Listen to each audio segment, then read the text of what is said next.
At the time of the Civil War, the states were all but united. With the secession of many southern states, the North would need a powerful leader who would unite them into a force that could claim victory. This charismatic leader was Abraham Lincoln. The North claimed victory because of Lincoln and his ability to compromise, relate to the common people, and rally his forces. A few of Lincoln's actions that helped him lead the North to victory included his dealing with the border states, the Emancipation Proclamation, and the Gettysburg Address. Lincoln recognized the importance of border states and did all he could to ensure their Union sighting.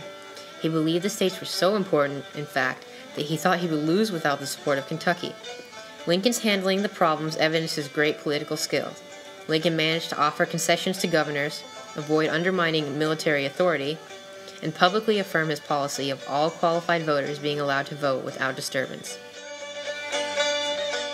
Rich in mineral and agricultural resources, containing a large white population and controlling key transportation and communication networks, the border states were of vital importance. So Lincoln's political genius lay in his ability to compromise. This was showcased in his dealings with the border states.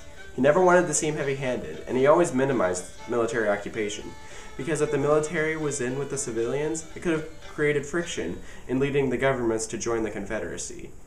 The only time he got close to doing this was when he suspended habeas corpus, or the ability to a fair and speedy trial, in military lines along Maryland.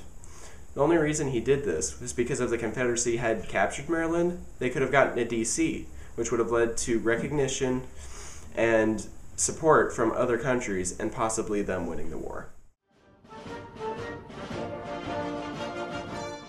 The Emancipation Proclamation changed the course of war in that it allowed for black soldiers to fight in the Union.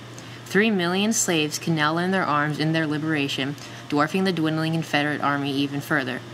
Within the proclamation, Lincoln declared that the liberation of slaves was necessary as an act of war, testifying to his great political dealings. Lincoln had a way of making this idea of freeing the slaves seem more agreeable and constitutional to the majority of the people who didn't want to free the slaves.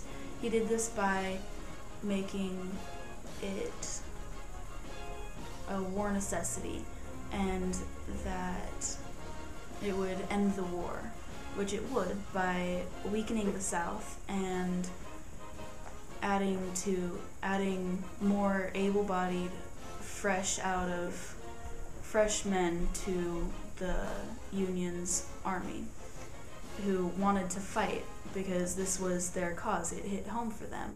I never in my life felt more certain that I was doing the right than I do when signing this paper. If my name ever goes into history, it will be for this act, and my whole soul is in it.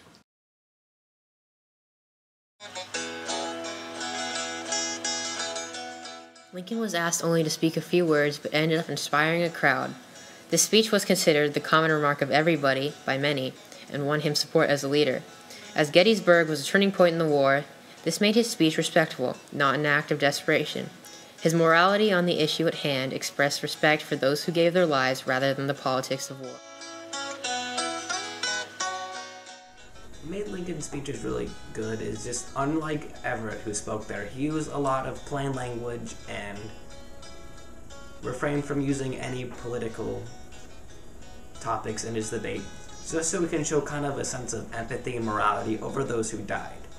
And one of the quotes, "A government of the people, for the people, and by the people," really inspired a lot of people because that kind of language has not been used since the Declaration of Independence, and it gave people a sense of patriotism.